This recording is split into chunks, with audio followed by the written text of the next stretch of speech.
Boa noite. Paz do Senhor Jesus. Estão animados? Aleluia. Tá frio isso aqui, ó? Tá nada.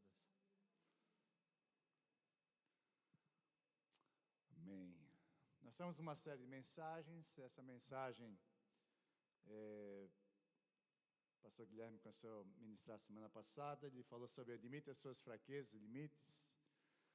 E hoje nós vamos continuar falando sobre essa palavra, que são duas verdades.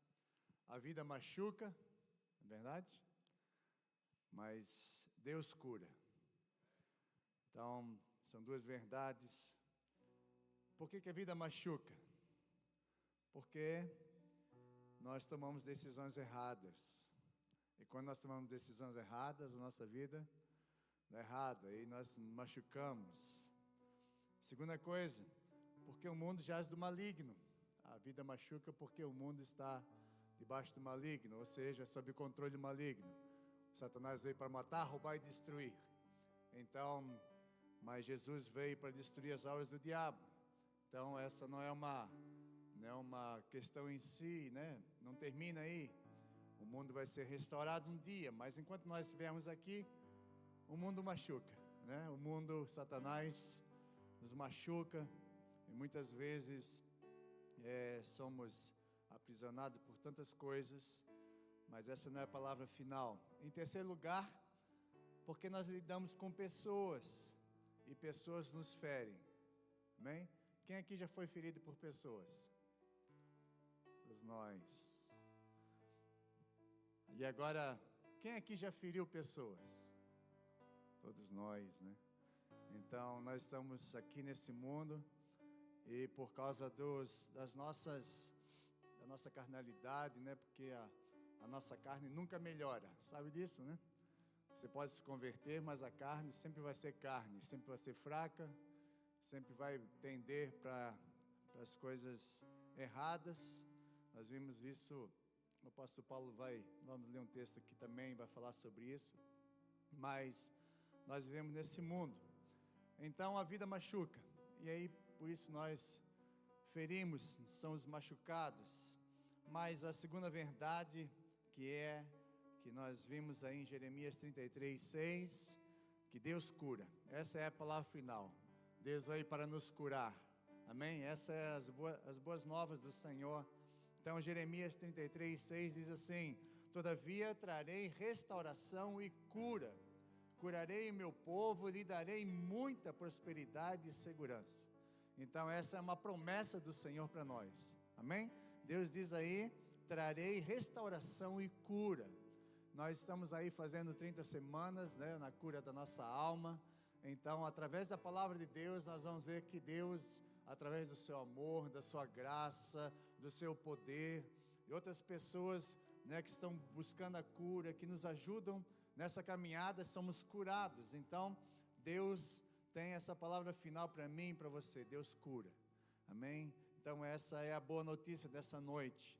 Em Hebreus, capítulo 6, versículo 1 diz: portanto, deixamos os ensinos elementares a respeito de Cristo e avancemos para a maturidade. Então, nós precisamos crescer.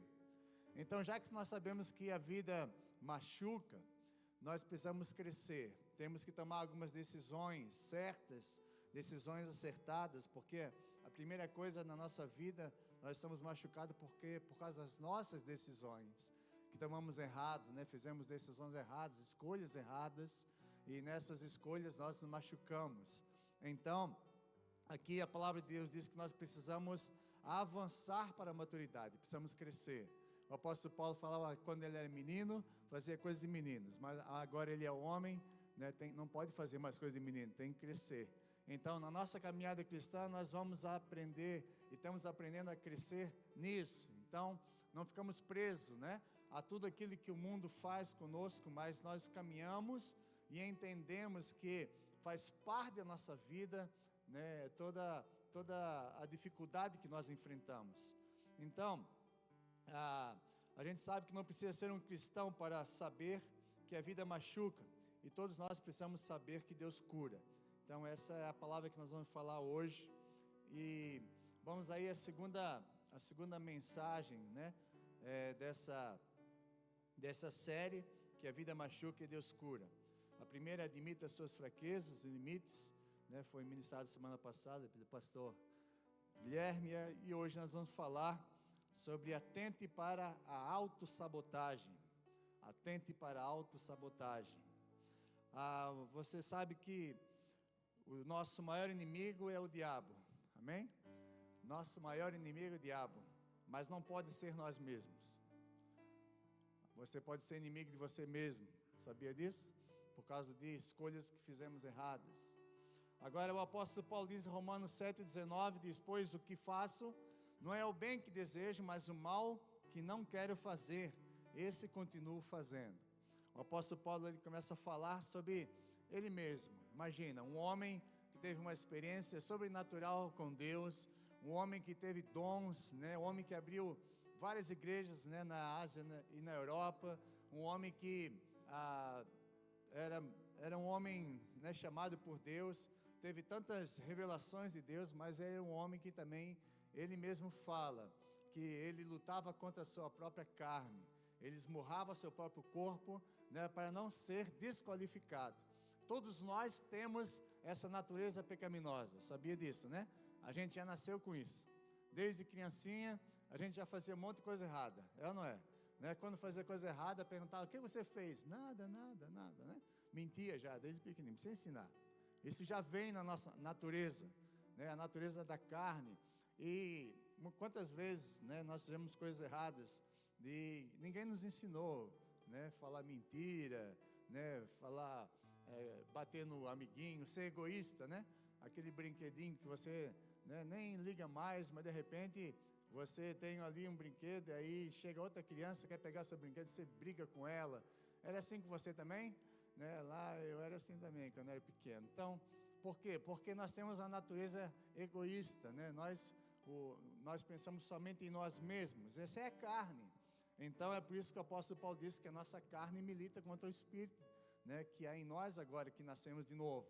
O apóstolo Paulo, então, ele diz propriamente isso. Então nós precisamos entender, né, que nós temos uma natureza e essa carne nunca melhora, tá bom?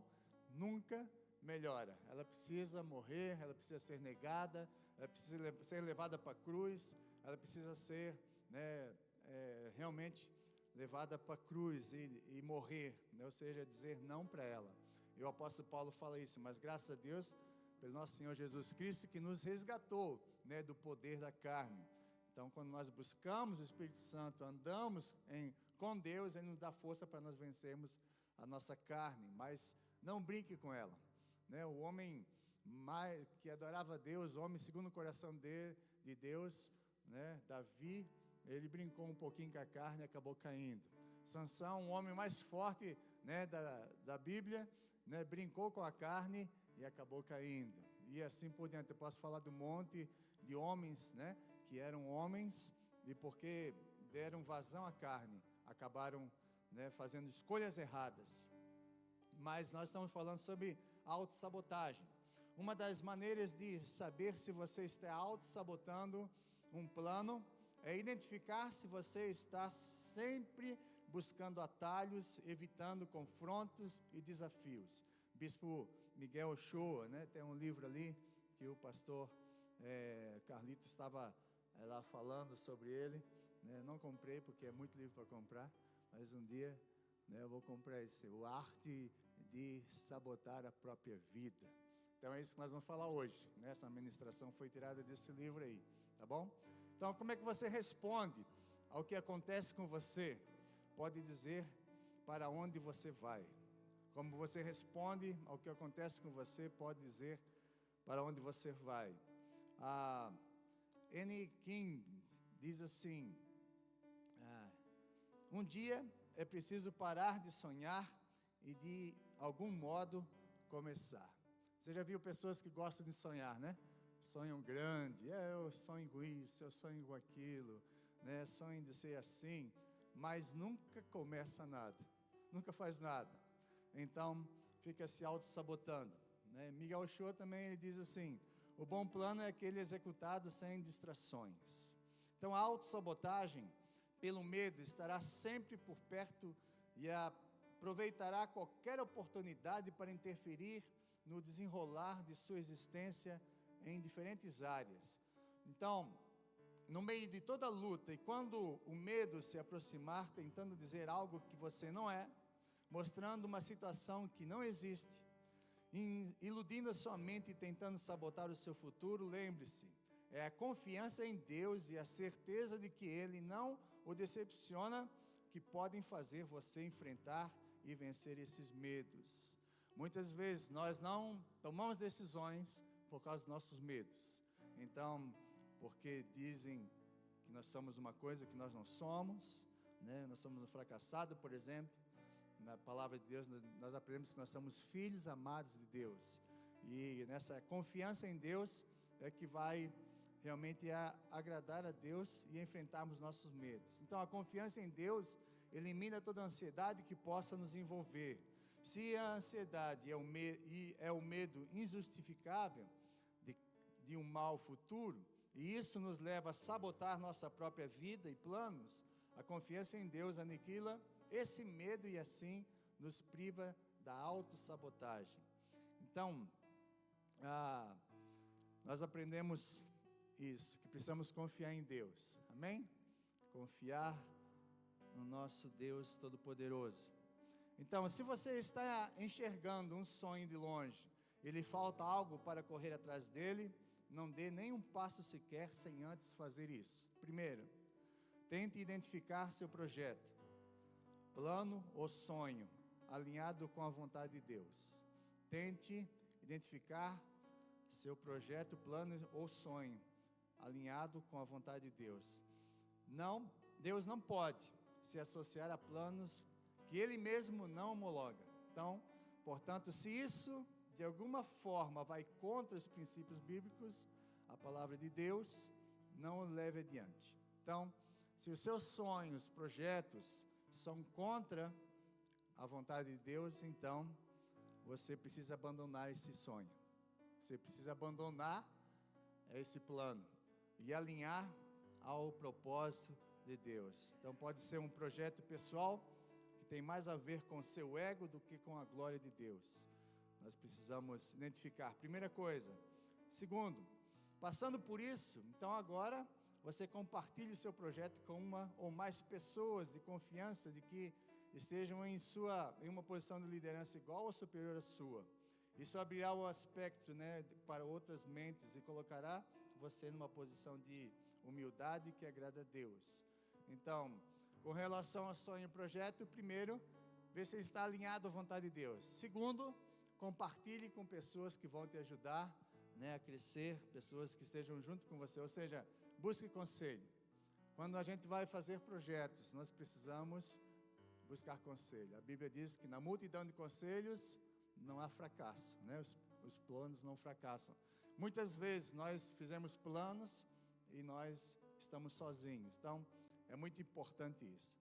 Agora, alguns motivos que autossabotam o nosso relacionamento. Só vou citá-los aqui. Foco errado, falta de compreensão na realidade do outro, autocentralização, quando o eu é maior, né, do que o nós, ausência da verdade, falta de prioridades, falta de comunicação, desconhecimento da linguagem do amor do outro, mito do par perfeito e assim por diante. Então, autossabotamos nosso relacionamento muitas vezes quando nós temos essas atitudes. Então, aviso da autossabotagem. Primeiro, presença constante de pensamentos negativos. Eu não posso, eu não consigo, eu sou um burro, eu sou um fracassado, já tentei, não adianta mais. Então, quando nós temos esses pensamentos negativos, você não vai para frente, você sabota a sua vida. Outra coisa que seria remorso, né? Se eu tivesse dinheiro, se eu tivesse essa posição, se eu fosse daquela família, se eu fosse isso, se eu fosse aquilo. Muitas vezes nós autossabotamos a nossa própria vida porque nós temos remorso no nosso coração. E isso não nos leva a nada. E depois, né? Terceiro lugar, olhar muito no retrovisor. Você sabe que quando você vai dirigir um carro, você olha no para-brisa, né? Na frente, no vidro da frente. Você não pode dirigir um carro olhando no retrovisor, não é assim? Porque se você vai bater, você não está vendo na frente. Você precisa olhar, é por isso que o para-brisa é maior, né? O vidro da frente é maior do que o retrovisor. O retrovisor é só para ver, né? Onde nós já passamos e, né, tomar cuidado com aqueles que estão atrás de nós, no nosso lado. Mas se a gente ficar olhando muito para o retrovisor, nós não vamos auto-sabotar a nossa vida, né? Cuidado para que as suas memórias não estejam mais ativas do que os seus sonhos. Quando nós vivemos no passado, né, isso pode sabotar nossa vida. Se as suas memórias são maiores do que os seus sonhos, você está se auto-sabotando. Então a gente precisa parar de pensar no passado e começar a pensar no futuro, a sonhar mais alto, né? William Shakespeare diz assim: todas as graças da mente e do coração escapam quando o propósito não é firme. Então, quando nós não temos um propósito firme, todas as coisas se escapam da nossa vida. Então, falando sobre sabotando nossos relacionamentos. Agora, sabotando a vida pelas finanças. Como saber se eu estou sabotando a minha vida através das finanças? Então, responda essas perguntas para você aí, tá? Algumas perguntas que quero fazer para ver se você está sabotando a sua vida por causa de finanças. Primeira pergunta: as propostas de enriquecimento rápido e fácil o atraem? O assunto dinheiro e bens lhe traz prazer? A generosidade é algo difícil para você? Só responda aí para você. Você acha que pode comprometer seus valores para ganhar dinheiro? Muitas pessoas, até cristãos, fazem isso, né? Começam a comprometer seus valores, fazem tudo por causa do dinheiro. Dinheiro para você significa status? Se eu tiver dinheiro, eu sou o cara, é isso? Sua família e saúde sofrem em relação à sua atitude com o dinheiro? Você é uma pessoa ausente na família, eles sofrem por causa da sua atitude com o dinheiro. Seu pensamento está sempre ocupado com o tema dinheiro? Outra pergunta: você tem dificuldades pessoais e não financeiras de entregar o dízimo? Você tem dificuldades pessoais e não financeiras de ofertar para a obra missionária? Você tem dificuldades de partilhar o orçamento familiar com seu cônjuge? Então, se você responde sim para essas perguntas, você está auto-sabotando nas finanças. Então, o dinheiro está roubando a sua vida, né? O amor ao dinheiro rouba a sua vida. E quando a gente fala sobre isso, a gente tem que parar e resolver isso com relação a Deus, né? E esse é um assunto espiritual. Sabia, quando a gente fala de dinheiro, é um assunto espiritual? Jesus falou que nós não podemos servir dois senhores, né? Ou servimos a Deus ou ao dinheiro. Então, o dinheiro passa a ser um problema espiritual na nossa vida, quando ele está acima de Deus. Isso é idolatria, precisa ser resolvido, precisa ser arrumado isso na nossa vida. Então, porque o dinheiro vai roubar a sua vida, vai te auto-sabotar. E o dinheiro não pode ser o nosso Senhor. É um bom servo, amém? É um bom servo, nos serve para muitas coisas, mas não pode mandar na nossa vida. Eu não faço nada porque o dinheiro na minha vida é maior do que isso. Não pode ser. Eu não deixo que o dinheiro mande em mim. E nós precisamos ter essa posição.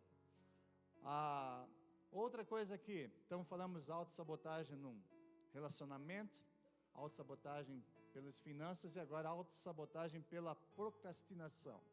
Sabe o que é procrastinação, né? Nós estamos aprendendo 30 semanas. Procrastinar. É assim, ó. Você já viu essa frase? Na segunda-feira eu começo a minha dieta. Quantas vezes você já falou isso, né? Segunda-feira eu começo então a tomar uma posição com a minha alimentação. Vou parar de comer porcaria. Vou começar a fazer exercício. Segunda-feira começa a correr. É assim? E aí, chega na segunda-feira, não, hoje eu estou muito cansado. Não, hoje eu vou deixar para amanhã, né? Ah, não, eu não tive força, né? Então, estou cansado, e aí deixa para amanhã. Você vai empurrando com a barriga. Então, algumas coisas aí. Reconheça as suas limitações. Por isso que a gente viu isso semana passada. Reconheça as suas limitações. Ore pedindo ajuda a Jesus. Tire um tempo diário com Deus, intencionalmente, para observar na Bíblia onde pessoas de Deus, homens e mulheres, com todas as suas imperfeições, conseguiram as respostas e ajuda em suas dificuldades. Intencionalmente, mude de atitude. Você vai começar a dieta, intencionalmente. Amanhã você vai, né? Já prepara hoje. É mais ou menos assim, né? Lá em casa assim, amanhã eu vou fazer jejum, por exemplo. Né? Um exemplo. Amanhã já não faz o café da manhã, já não fica preparado, já está lá separadinho lá, já não faz mais. Porque se você levantar e tiver tudo pronto, você vai comer. E assim você vai fazer dieta. Então você vai no supermercado, não compra porcaria, só compra coisa boa. Então, tudo que nós vamos fazer para amanhã, nós preparamos hoje. Amém? Então, já preparamos a mente hoje. É mais ou menos assim, amanhã tem compromisso. Aí você coloca o despertador para você acordar cedo, né? Então, você prepara um dia antes para você começar. Peça ajuda para Jesus, porque a carne é forte, né? Ou seja, a carne é fraca nas suas limitações. Nós precisamos pedir ajuda para Ele. Então, mude de atitude. Então, troque cada uma das suas fraquezas por uma qualidade. Então, peça ajuda quanto a isso. Sozinho será mais difícil. Nós aprendemos no legendário, né? Então, sozinho é uma presa fácil. O homem sozinho é uma presa fácil. Nós precisamos um dos outros. Por isso nós viemos na igreja. Não é, né, para cantar, para louvar a Deus, para ouvir a palavra, mas também para ter relacionamentos. Pessoas que têm o mesmo propósito, estão buscando a Deus juntos, com as mesmas dificuldades. Um ora pelo outro, um incentiva o outro, um aconselha o outro, né? E assim nós vamos caminhando. Nós precisamos um dos outros. Então, outra coisa, enxergue suas qualidades. Você as usou na atitude acima. Você reconhece que elas existem. Veja aqui a oportunidade de mudar. E estabeleça metas, mas seja novamente intencional. Observe os atributos de Jesus, tome nota de cada um deles que você percebeu e busque dia a dia obter cada um deles. Jesus é nosso exemplo. Amém? Se você quer ter uma atitude cristã, uma atitude de bênção, olhe para Jesus. O que ele fez, os evangelhos mostram a vida de Jesus. O que ele, né, quando ele foi confrontado, quando ele foi traído, o que ele fez, quando ele foi em situações difíceis, o que ele fazia. Jesus é o nosso exemplo. Então, é nele que nós vamos buscar força para vencermos a procrastinação. E uma da palavra poderosa para você vencer a autossabotagem é intencionalidade. Seja intencional. Ou seja, as coisas não acontecem por acaso. Então, vou ver se isso acontecer, aí eu faço. Muitas vezes a gente faz isso, né? Então, mas seja intencional. Se você precisa arrumar qualquer coisa, então seja intencional. Comece orando sobre isso, busque direção de Deus, força, graça, e Deus vai te dar sabedoria para isso. Em Tiago capítulo 4, versículo 14, fala assim: o que é a sua vida? Vocês são como a neblina que aparece por um pouco de tempo e depois se dissipa. E é interessante aqui que a palavra de Deus diz, quando Tiago diz que a nossa vida é como a neblina. Nesses dias tem muita neblina de manhã, não é? Que acorda cedinho aí, de madrugada, sabe, né? Então, aquela neblina. Então, você sai, aí, e é interessante que a gente está viajando e lá no GPS ele vai falar assim, cuidado, neblina. Aí pergunta se tem ainda. Já foi. Quando o cara marcou lá que tem neblina, depois você vai para frente, ela some. Ou seja, a nossa vida é assim. Ela está ali e de repente ela some. Essa é a nossa vida. Você sabia disso? Nossa vida é assim. Hoje nós estamos, amanhã nós não estamos mais. Por quê? A nossa vida é passageira, passa rápido. Hoje eu estava falando com umas pessoas, eles estavam falando assim, não, mas como está passando rápido? Nós já estamos finalizando o meio do ano, parece que foi outro dia que a gente estava comemorando, né? 1º de janeiro, agora já estamos no meio do ano, 2025, passa muito rápido, mas a nossa vida passa rápido. Mas nós temos que ser intencional. O que nós vamos fazer com a nossa vida? Porque a nossa vida é uma só. Nós não temos 2 vidas, ok? Nós só temos uma moeda para gastar. E essa moeda tem que ser bem gasta. A nossa vida só tem uma e nós temos que gastar bem gastado, ou seja, aproveitar dela o máximo, usar daquilo que Deus nos deu o máximo. Então, é por isso que nós precisamos pensar sobre isso, e é isso que eu quero falar hoje para vocês, né? A autossabotagem da nossa vida. Então, você descobriu o Evangelho, o maior tesouro que o homem pode descobrir. Tudo que você fizer, tudo que você sacrificar, tudo que você abrir mão em prol dele, será um grande investimento. Porque lá em Mateus capítulo 13, versículo 44 e 46, fala que o reino dos céus é semelhante como um tesouro escondido no campo. Certo homem, tendo encontrado, escondeu de novo, e então, cheio de alegria, foi e vendeu tudo que tinha, comprou aquele campo. O reino dos céus também é como um negociante que procura pérolas preciosas. Encontrando uma pérola de grande valor, foi e vendeu tudo o que tinha e o comprou. Essa parábola que Jesus conta fala sobre isso, que o homem descobriu o Evangelho, descobriu a palavra de Deus, descobriu a verdade, o grande tesouro para nós, que é Jesus. Então, a questão é que você acha que você tem controle sobre as coisas, sobre as situações e até mesmo sobre o tempo. O homem sem Deus, muitas vezes, pensa que ele é o próprio Deus. E você não tem um controle sobre a sua vida, sabia disso? Você não tem um controle sobre a sua vida. Você nem sabe se vai acordar amanhã. Eu nem sei se eu vou acordar amanhã. Você sabe? Você pode fazer planos, mas amanhã não pertence a nós. O ontem já passou e o amanhã ainda não aconteceu. Então, muitas vezes nós estamos empurrando a nossa vida para amanhã e pensamos que temos controle, né? Eu tenho controle do tempo, pode deixar que eu controlo todas as coisas, eu tenho tudo sob controle. Você já falou uma pessoa assim? Ela assim, eu tenho tudo sob controle. Tem, é? Verdade? Nós podemos controlar tudo? Não. Nós não controlamos nada, né? 2 coisas que nós controlamos, anote aí, né? Você tem controle das suas decisões e das suas escolhas, só isso. Nós só temos controle daquilo que nós decidimos. Nós podemos escolher se nós vamos entregar toda a nossa vida, né, pelo reino de Deus ou não. Então, nós não temos o controle sobre a nossa vida. Na verdade, quando você pensa assim, você está doente.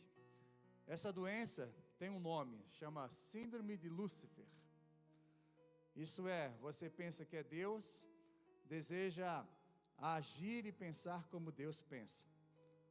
E nós não somos Deus, tá bom? Então fala com seu irmão, você não é Deus, viu? Por isso que você não tem controle de nada.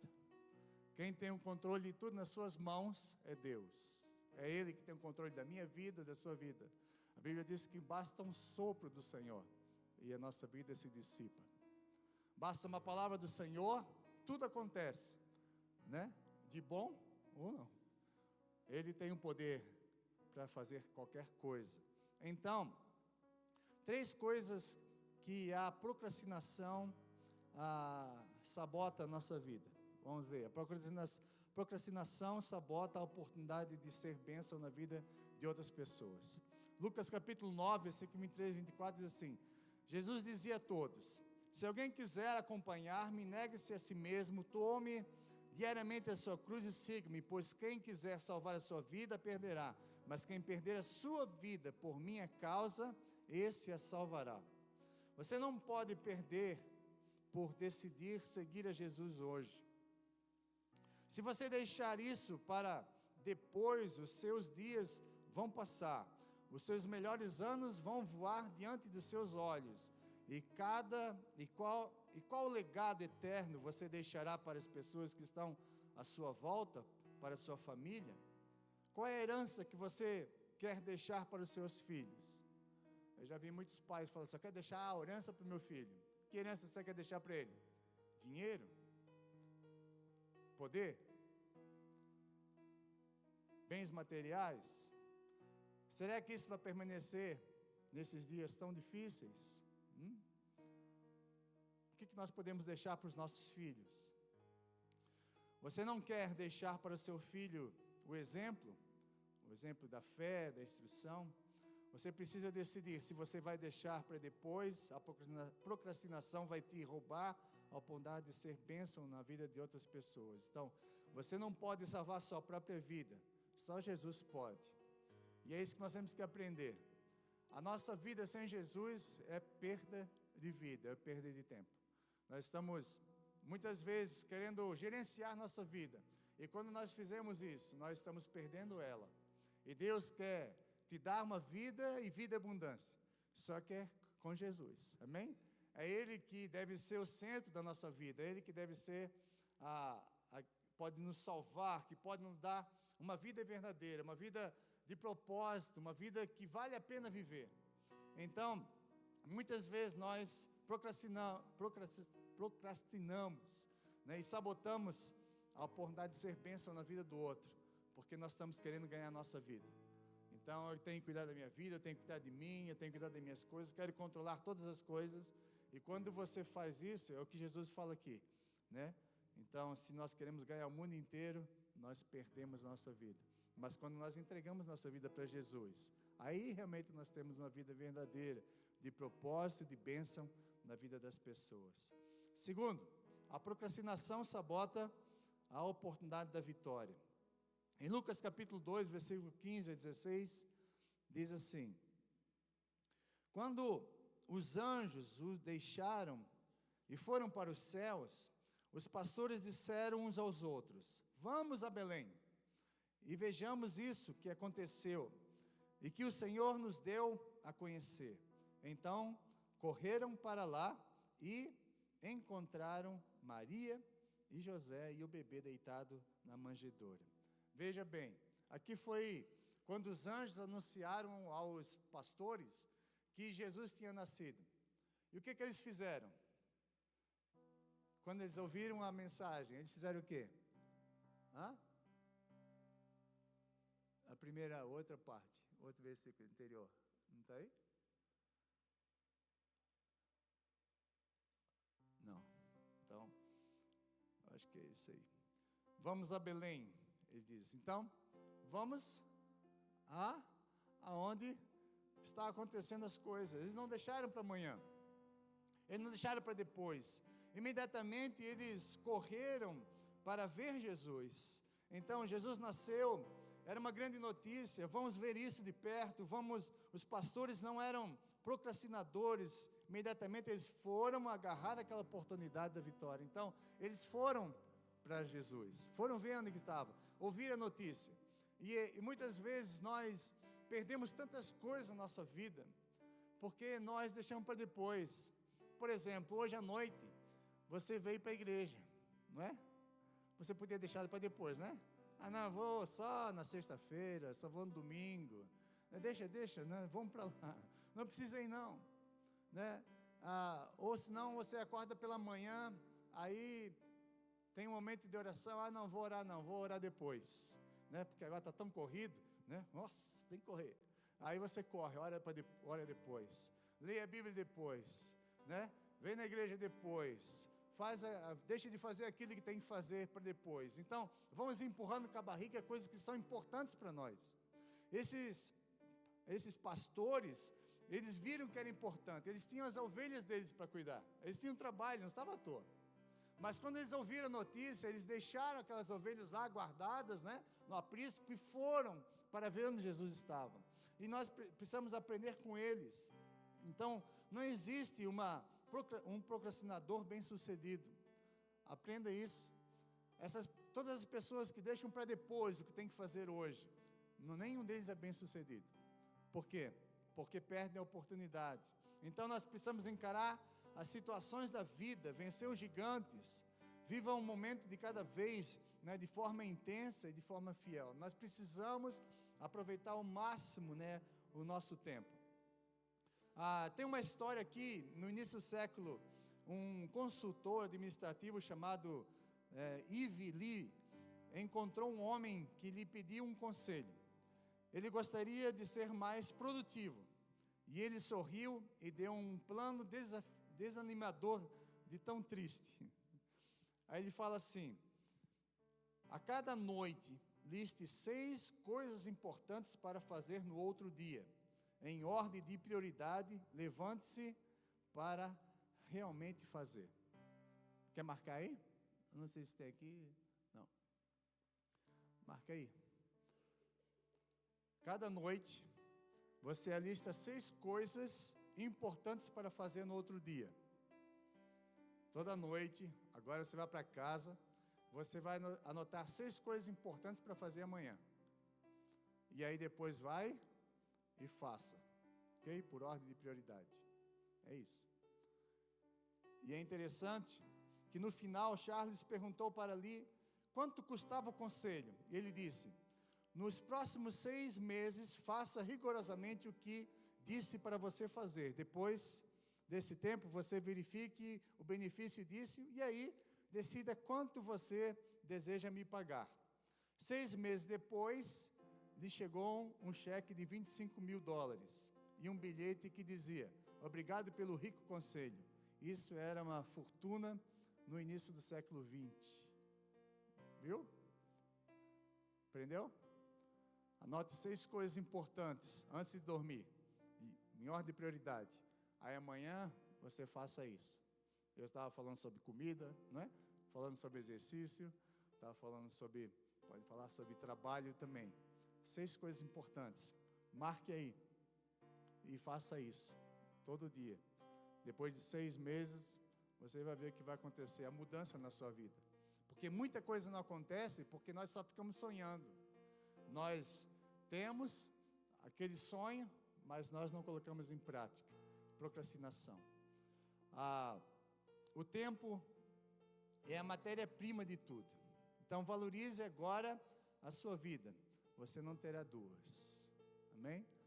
Quantas coisas a gente está deixando de fazer, empurrando com a barriga, porque nós não priorizamos e nós procrastinamos. Então comece agora, mude de vida.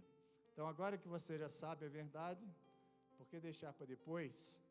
É procrastinação. Tá bom? Outra história aqui de um homem, Jonathan Edwards. Ele teve uma vida impressionante. Ele entrou na faculdade de Wiley, uma coisa assim, Yale, sem inglês, mas com 13 anos de idade. E na idade adulta, sua pregação deu início a 2 avivamentos que varreram os Estados Unidos, inclusive o grande avivamento. Edward, ele finalmente veio a ser o primeiro presidente da Universidade de Princeton, nos Estados Unidos. Era considerado um dos maiores intelectuais do país. Antes do século XX, dizia-se que apenas 2 norte-americanos causavam impacto mundial no meio da filosofia: Benjamin Franklin e Jonathan Edwards. Os livros de Edward ainda são publicados e ainda influenciam, né?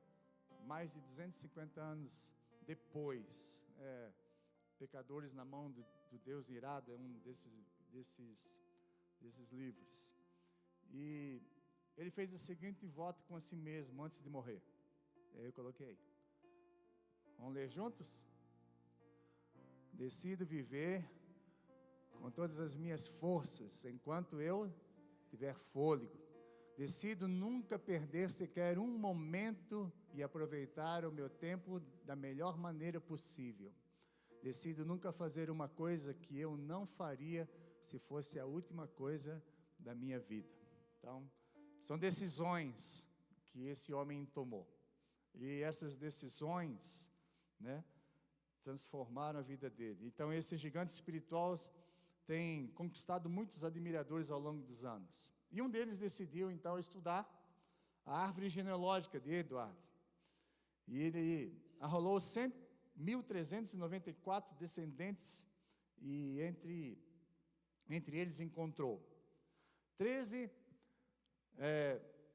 diretores de universidades, 64 professores universitários, 3 senadores dos Estados Unidos, 30 juízes, 100 advogados, 75 oficiais do Exército e da Marinha, 100 pregadores e missionários, 60 executores, escritores proeminentes, um vice-presidente dos Estados Unidos, 295 bacharéis, entre eles governadores de estado e embaixadores. Imagina, depois dele, 1.394 descendentes. Veja o que se tornaram. A vida desse homem foi tão relevante que transformou toda a sua descendência. Isso é muito importante para a nossa vida. Quem você quer, né, que seus descendentes sejam? Alguns dos maiores nomes da história dos Estados Unidos estão nessa família. Então, um olhar mais aprofundado nos grandes líderes de negócio do século XX nos Estados Unidos. Alguém disse, mostraria as impressões digitais de Jonathan Edwards por todos os lugares. Sua vida traduz a verdade fina dessa mensagem sobre procrastinação. Se você tratar o tempo bem, ele retribuirá o favor. Ok? O problema é que nós estamos perdendo muito tempo com coisas supérfluas. Você lembra que a gente fez o jejum de celular durante uma semana? Você lembra? A gente já voltou tudo de novo, né? Agarrado lá de novo. Perdendo muito tempo. Não estou dizendo que a gente não possa usar. Só que a gente tem que usar de maneira que edifica a nossa vida. Ok? Então, tem coisas que são muito boas, mas tem muita coisa que rouba o nosso tempo. Então, o que você tem feito com o seu tempo? E a chave aqui é: elimine tudo que roube o seu tempo. Tá bom? E por último, em terceiro, procrastinação pode sabotar a oportunidade da salvação. Em 2 Reis, capítulo 7, tem uma história muito legal, que o profeta Eliseu estava em Samaria, e Samaria tinha passado uma grande fome, por causa que estava sendo sitiada pelos amorreus, pelos arameus. Os arameus estavam sitiando a cidade, e ao ponto de eles passarem tanta fome. Então você sabe que uma cidade tem muros, né? E os inimigos estavam fechando as portas para eles não saírem. Então dentro da cidade só tem casa, fora da cidade tem as plantações e os alimentos, tudo que eles precisavam buscar. E aí eles estavam sitiados dentro de Samaria, a ponto de uma mãe chegar a comer o filho, né, para matar a fome. Imagina como estava. Agora, veja o versículo 3, do capítulo 7. Havia 4 leprosos junto à porta da cidade. Eles disseram um ao outro: por que ficar aqui esperando a morte? Se resolvermos entrar na cidade, morreremos de fome, mas se ficarmos aqui, também morreremos. Vamos, pois, ao acampamento dos arameus para nos render. Se eles nos pouparem, viveremos. Se nos matarem, morreremos. Veja a pergunta que eles fizeram para o outro: por que ficar aqui esperando a morte? Muitas vezes, né, uma das coisas que mais me chocou na cultura mineira é que eu saía na rua e depois das 4 horas, os homens largavam a ferramenta de lado e ficavam sentados na calçada. Você já viu isso? Ficava sentado na calçada, senão ficava assim na janela, ficava olhando os outros passar, não é? 4 horas da tarde, um sol danado. Eu falava, meu Deus, esse povo não trabalha não. Aí uma vez, tinha um vizinho ali na igreja e ele aposentou. Aí, todo dia que eu ia para a igreja, ele estava lá na janela sentado. Eu falei, e aí? Não, aposentei agora, beleza, vou curtir a vida. Não fazia nada, o dia inteiro. Falei, meu Deus, como é que uma pessoa consegue ficar sem fazer nada, né? Quando é que uma pessoa consegue ficar ociosa? Esperando a vida passar. Tem um outro que eu conheço, trabalhava no hospital. Todo dia que ele passa, está sentado ali no passeio. E eu fico olhando, por que essa pessoa não tem nada para fazer? Né? Perdeu o estímulo da vida. Ou seja, esperando a morte chegar, né? Vou ficar aqui, né? Bota a cadeirinha na frente de casa, fica ali. Nada de errado em descansar, viu? Eu não estou falando que isso. Só que todo dia né, não faz mais nada, não tem mais sentido a vida, esperando a morte chegar. A procrastinação teria custado a vida desses 4 homens, se eles agissem assim. Se eles ficassem lá esperando a morte, eles iam morrer de lepra, né? Ali naquele lugar, e pronto, ou de fome. Mas a história continua, diz que eles se levantaram e foram ao acampamento do Arameus, e quando chegou lá, não tinha mais ninguém, porque Deus fez um grande barulho ali, os anjos fizeram um grande barulho, aquele povo saiu tudo correndo de medo, e deixaram tudo para trás. E quando eles chegaram lá, naquele acampamento dos arameus, eles viram que tinha tudo ali. Aí eles foram lá, comeram, encheram, e aí olharam um pouco e disseram, não vamos ficar aqui sentados? Enquanto a cidade toda está morrendo de fome, eles, vamos levantar, não é bom ficar aqui. Levantaram e foram lá, e falaram que tinha comida, abundância, os arameus tinham de ir embora. O que nós aprendemos disso? Que bem na verdade, no tempo deles, lembra, era o mesmo que dizer morte. Eles bem que teriam o direito de procrastinar um pouco, não é mesmo? A situação era, eles estavam entre a fatalidade da morte e a possibilidade da vida. Não procrastinaram e decidiram pela única oportunidade da vida que tinham. A maior que fosse o risco, foi melhor que deixar ir rolando, para ver como ia ficar. Então eles foram lá, eles arriscaram a vida deles, mas eles salvaram, na verdade, não só a vida deles, mas de outras pessoas. Então essa é uma dúvida arrasadora, e certamente que todos os anos a procrastinação tira milhões de pessoas,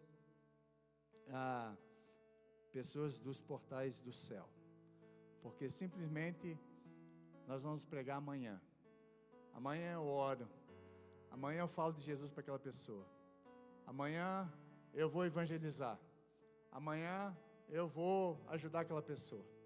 E quantas vezes nós deixamos para amanhã aquilo que nós poderíamos fazer hoje? Isso é procrastinar. E aí a gente vai deixando, e vai passando, e de repente, quando você viu, aquela pessoa já morreu, e aí já era. Agora morreu, né? Você não fez o que tinha que fazer. Então, conclusão, a procrastinação é um grande agente da autossabotagem. Por quê? Não leva em conta as incertezas da vida. Por quê? Provérbios 27:1 diz, não se gabe do dia de amanhã, pois você não sabe o que este ou aquele dia poderá trazer. Deixar coisas importantes para o dia de amanhã, podendo fazer hoje, é um grande erro. Um erro que talvez você nunca poderá reparar novamente. O outro conselho está na palavra, né, para a sua vida, está em Tiago 4, que nós já lemos, quero ler de novo. Ouçam agora, vocês que dizem, hoje ou amanhã iremos para essa ou aquela cidade, passaremos um ano ali, faremos negócios e ganharemos dinheiro. Veja aqui o que diz a palavra de Deus, vocês nem sabem o que lhes acontecerá amanhã, que é a sua vida. Vocês são como uma neblina que aparece um pouco, e em pouco tempo depois se dissipa. Amanhã, Tiago diz, é a palavra mais perigosa da Bíblia. Ela é preguiçosa, presunçosa, imprudente. Deus prefere hoje. A Bíblia diz, se hoje vocês ouvirem a voz do Senhor, né, se arrependam. Se hoje ouvirem a voz do Senhor, hoje é o dia que Deus nos deu. Amém? Então, não leve em conta a incerteza da vida. Primeira coisa, segundo agente da sabotagem, não leve em conta o caráter único da convicção. Deus nunca para de falar, nós é que paramos de ouvir. Veja como a prática da procrastinação fere frontalmente a prática da vontade de Deus para a sua vida. Salmo 119:60 diz assim, eu me apressarei e não hesitarei em obedecer aos teus mandamentos. Em Eclesiastes 12:1 diz assim, lembre-se do seu Criador nos dias da sua juventude, antes que venha os dias difíceis e se aproxime os anos em que você dirá, não tenho satisfação neles. Então você precisa se posicionar na vida e assumir a responsabilidade na eternidade, hoje, amém? Quantas vezes nós deixamos de fazer as coisas de Deus, quantas vezes nós empurramos com a barriga, e na verdade nós vamos passando, né? Então, eu já estou aqui 29 anos, então passaram bastante tempo, né? Mas nunca ficamos parados sem fazer nada, enquanto infelizmente muitas pessoas pararam no tempo, ficaram, deixaram a vida levar, né? A vida leva vai levando. Quantas coisas deixaram de fazer no reino de Deus, quantos ministérios deixaram de funcionar, porque nós deixamos para amanhã. Hoje eu não estou com vontade, não, deixa para amanhã, e a vida vai passando, e a nossa vida vai passando, e Deus nos pede para fazer algumas coisas, nós não obedecemos. Tem pecados na nossa vida que nós empurramos com a barriga, tem situações no nosso casamento que nós empurramos com a nossa barriga, tem situações com nossos filhos que nós vamos empurrando com a nossa barriga, tem situações no nosso trabalho que nós vamos empurrando, nós vamos deixando para lá, e a vida vai passando, e essas coisas vão roubando o nosso tempo, vão roubando aquilo que Deus nos chamou para fazer, e acabamos desperdiçando tudo aquilo que Deus nos deu. Deus nos deu uma vida, amém? Deu uma vida para mim e para você. O que você tem feito com ela? Deixada para lá? Deixado o tempo levar, passar? É tão importante que a vida não volta mais. Então, se temos que fazer alguma coisa, fazemos igual aí Jonathan Edwards, né, que decidiu, cada fôlego da vida dele, viver intensamente para Deus, servindo as pessoas, amando as pessoas e fazendo a história. Para nós terminarmos, eu gostaria de ler um texto aqui de Billy Graham.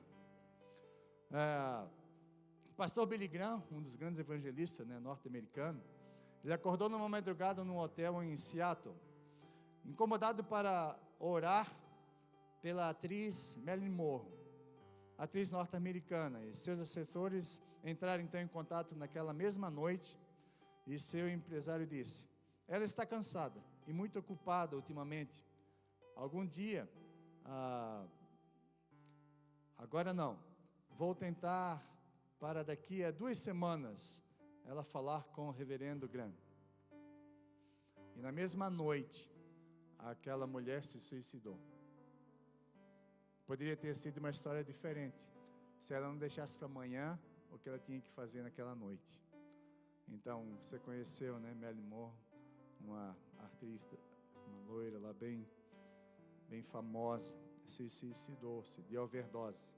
Então, você vai deixar a decisão de encontrar com Cristo para mais tarde, ou para algum dia também, como Marilyn Monroe fez?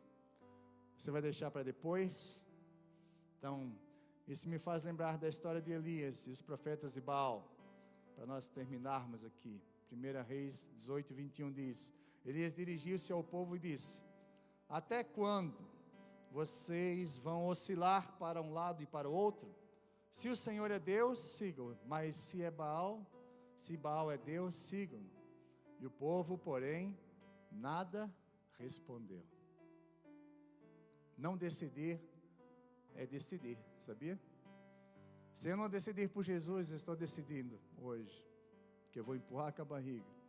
Então, nós não podemos ficar em cima do muro. Com relação à nossa vida, ao nosso tempo, nós não podemos deixar para depois. Nós temos que tomar decisão hoje. E procrastinar, né, não vai nos levar a perdermos aquilo que Deus tem para a nossa vida. Então, pare de deixar para depois. Jesus é o único caminho para a salvação. Ele disse: eu sou o caminho, a verdade e a vida, ninguém vem ao Pai a não ser por mim. Agora, que você sabe a verdade, por que deixar para depois? Bispo Miguel Ochoa diz assim: o antídoto para a autossabotagem é a confiança forjada na experiência com Deus. Quero que você feche seus olhos nesse momento. Nós vamos orar em nome de Jesus. O que você tem deixado para depois? O que você precisa fazer hoje? Não deixe para amanhã. Não decida empurrar com a barriga coisas que você precisa obedecer hoje. E nessa noite Deus está nos chamando a viver uma vida intensa, com Ele, porque a verdadeira vida está em Jesus. Sem Jesus nós não temos controle de nada, mas entregarmos nossa vida ao controle de Jesus é a melhor decisão que podemos fazer. E nessa noite, Jesus está te chamando a seguir, não seguir um pensamento dele, mas seguir a Ele, a pessoa, ter um relacionamento profundo. A vida cristã é uma vida pessoal, de relacionamento com Deus, em Jesus Cristo.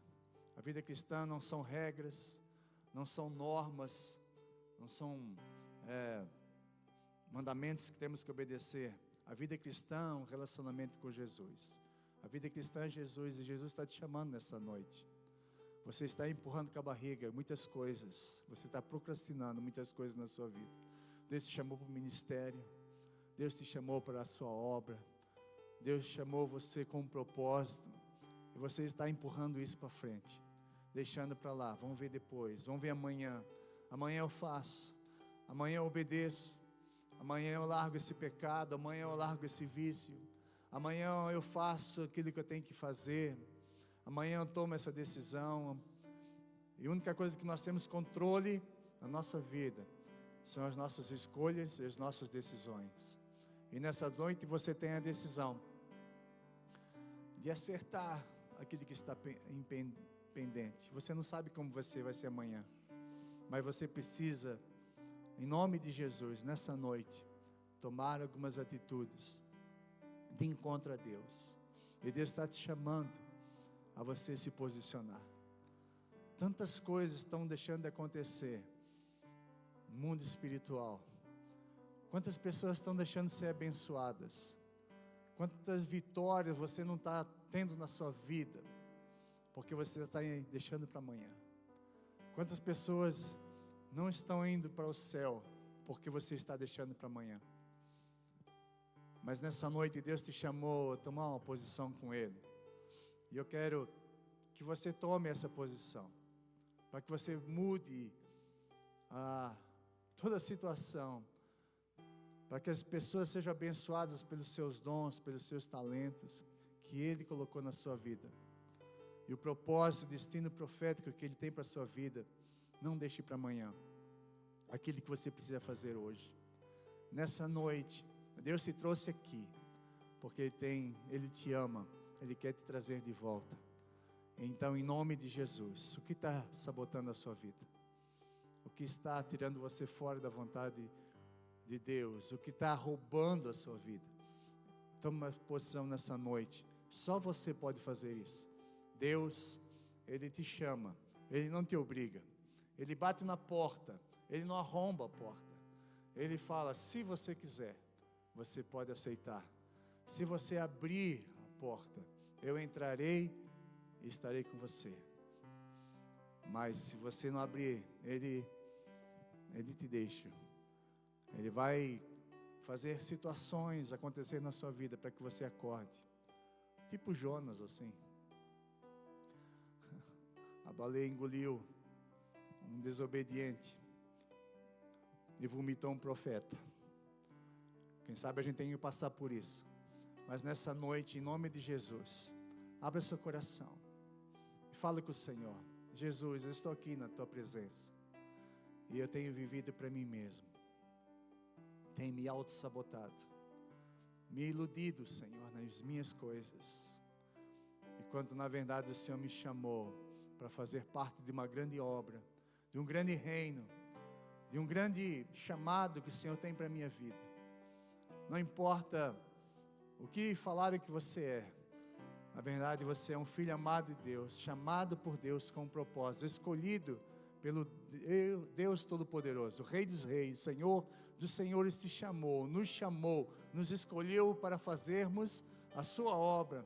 Nós estamos sabotando essa obra na nossa vida, estamos perdendo nosso tempo por causa de coisas no nosso coração, por causa de coisas no nosso passado. Estamos olhando, remoendo o nosso passado, sempre lembrando do nosso passado. O passado já passou, resolva isso, em nome de Jesus. E a partir daí, comece a sonhar com aquilo que Deus tem para a sua vida. Comece a colocar suas memórias, seu pensamento naquilo que o Senhor tem planejado para você. Comece a marcar as coisas que você precisa fazer e faça no outro dia. Não coloque papel e não faça nada, mas faça aquilo que é importante na sua vida. Você vai ver que a sua vida vai começar a mudar, coisas vão começar a acontecer. E nessa noite, em nome de Jesus, Deus te chamou aqui para você parar de sabotar a sua vida e render-se completamente à sua vontade. Parar de procrastinar, deixar para amanhã as coisas que você precisa resolver. Só você pode fazer isso. Então, em nome de Jesus, peça força do Senhor nesse momento. Coloque a mão no seu coração, se você quiser, e comece a orar. Deus, me ajude, Senhor. Me ajuda a não sabotar a minha própria vida. Ela é uma só. O tempo, Senhor, é tão precioso e passa tão rápido. Mas nós podemos, ó Deus, fazer com esse tempo que a nossa vida seja uma vida de significância, Senhor. Seja uma vida de propósito, seja uma vida, Senhor, que vale a pena ser vivida. O Senhor nos chamou para realmente marcarmos a nossa geração, para marcarmos nossa família, os nossos descendentes, nossos filhos. Ó Deus, não podemos perder tempo, Senhor, deixando para amanhã o que nós precisamos tomar decisões hoje. Muitas pessoas estão se perdendo, Senhor, porque eu não tomei minha decisão, Senhor. Mas nessa noite eu te peço perdão, em nome de Jesus. Reconheço, Senhor, que eu tenho sido procrastinador. Reconheço, Senhor, que eu tenho deixado para amanhã, às vezes por causa de medo, por falta de confiança no Senhor, às vezes, Senhor, por limitações, mas eu quero colocar tudo nas Tuas mãos, porque na nossa fraqueza, Senhor, ó Deus, glorifica o Teu nome, Senhor, como nós já ouvimos, Senhor, na Tua palavra. Então, em nome de Jesus, que Teu Espírito Santo nos leve a experimentarmos, Senhor, uma vida, ó Deus, intensa no Senhor, uma vida que satisfaz o Senhor. Não perdemos mais nosso tempo com bobagem, Senhor, com futilidades, com coisas, Senhor, que tem roubado nosso tempo, tem nos distraído nesses dias, Senhor. Ó Deus, tantas besteiras, Senhor, que nós perdemos tanto tempo, Pai, em nome de Jesus. Mas nessa noite nós possamos colocar aquilo que é mais importante na nossa vida, aquilo que realmente edifica, aquilo que realmente importa, aquilo que realmente, Senhor, abençoa. Pai, é isso que o Senhor nos chamou para fazer nesses dias. Então, em nome de Jesus, começa no nosso coração e glorifica o Teu nome, Senhor, poderosamente nas nossas vidas. Tudo, Senhor, que fizermos, queremos fazer para a glória e para o louvor do Teu nome. Nós oramos em nome de Jesus. Amém? Quantos dizem amém? Amém? Tome uma atitude.